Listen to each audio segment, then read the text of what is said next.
We are less than 6 days out from Election Day. Hard to believe. It's John Thomas from Nestpoint Group back with perhaps one of the last updates before Election Day. Here's where I see the current state of play. Donald Trump has the edge as we finish up going into Election Day for a couple reasons. One, he's on the offense. He's hitting his messaging marks. He's had several big interviews, whether it was with Joe Rogan on his podcast, which has an enormous audience, which interestingly, Kamala Harris almost got to first, but then she and her team declined the interview because Joe would not agree to a shorter length as well as restrictions on the interview. The other thing of note that Trump did smartly was he did a big rally in New York, Madison Square Gardens on Sunday, which really was not just about, New York's not in play, let's be real, but it was about setting the tone for the news cycle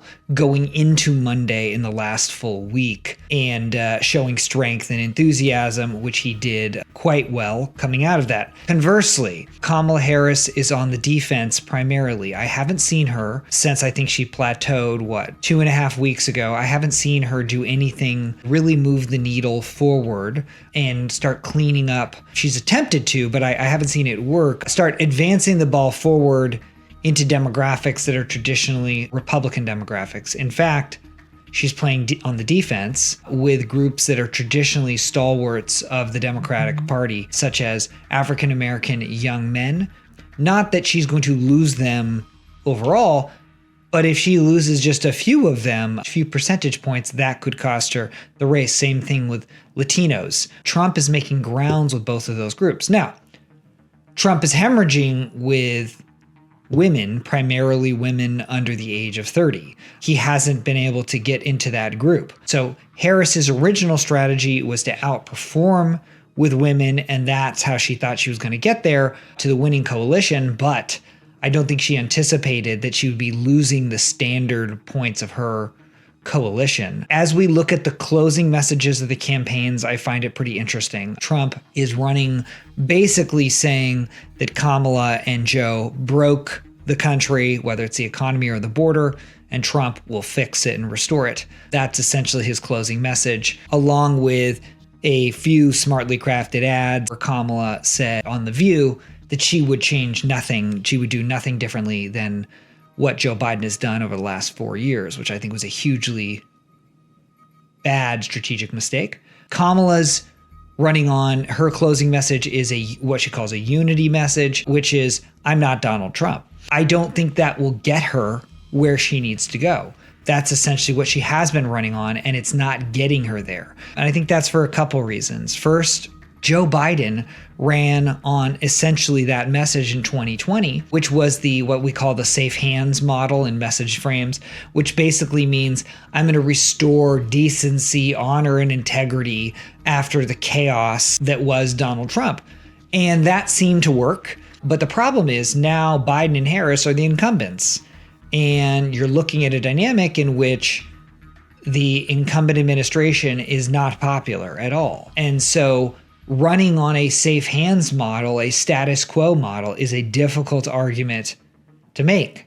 And on top of that, when you're just saying Donald Trump, Donald Trump, Donald Trump, whenever asked about your policies, that works to a degree, but it typically isn't going to bring it home. While it's smart to define your opponent, you need to give people a reason to vote for you. And Gallup revealed, I think it was last week, that over almost 70% of Americans don't know enough. They say they don't know much about Kamala Harris, who she is, what she stands for. If I were Kamala, I would pivot back to the positive in this last week, making the argument for her and what she would specifically do, not just 30-second sound bites. Her main advantage to this point has been her spend levels, which has allowed her to dramatically outspend Donald Trump on TV.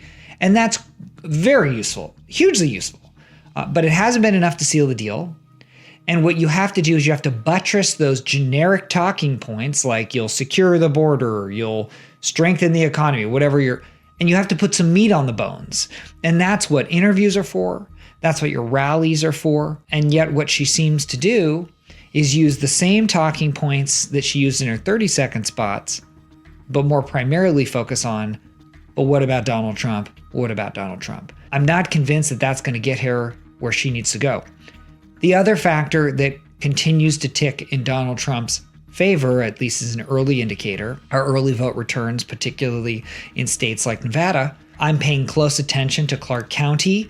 I think I mentioned on my last update that Clark County is the Democratic firewall in Nevada. Typically, that's where Democrats dramatically run up the score so that when later votes come in on election day from the more rural conservative areas, it's not enough to overcome the early vote where Democrats ran up the score.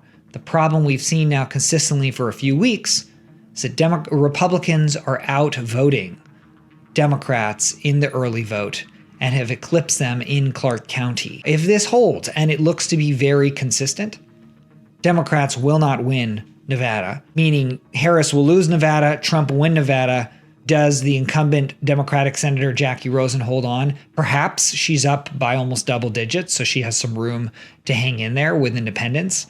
But more importantly, on the presidential contest, if Donald Trump wins Nevada, which it looks like he will, if Donald Trump wins Arizona, which he has a very decent shot to win, the math starts to become very difficult for Kamala Harris in the blue wall states, the Pennsylvanias, the Wisconsins, the Michigans. I still maintain my position that Trump has an edge here.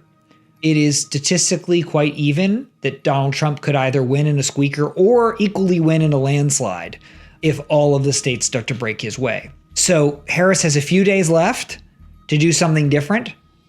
But at this point, the cake is kind of baked and the candidates are showing their hands. Kamala is running on this safe hands model and not Donald Trump. She doesn't seem to be running on what she will specifically do. And Donald Trump, whether you love him or you hate him, your opinion's pretty well baked on the guy. And I struggle to see anything that Kamala is going to do to change the trajectory of this race. So we'll see.